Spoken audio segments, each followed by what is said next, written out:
Create backups on Windows. Hey everyone, welcome back to our channel. In today's tutorial, I'll show you how to create backups on your Windows PC.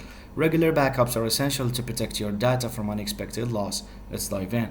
Click on the Start menu and type Control Panel. In the search bar, select Control Panel from the search results. In the Control Panel, select System and Security and then click on Backup and Restore under the System and Security section. In the Backup and Restore window, click on Setup Backup. Windows will start scanning for available backup drives. Select the drive where you want to save your backup and click Next. You can let Windows choose what to back up or select specific files and folders for yourself. For this tutorial, we'll choose Let me choose and click Next. Check the boxes next to the files and folders you want to back up. You can also include a system image by checking the corresponding box. Click Next once you've made your selections. Review your backup settings to ensure everything is correct and click Save.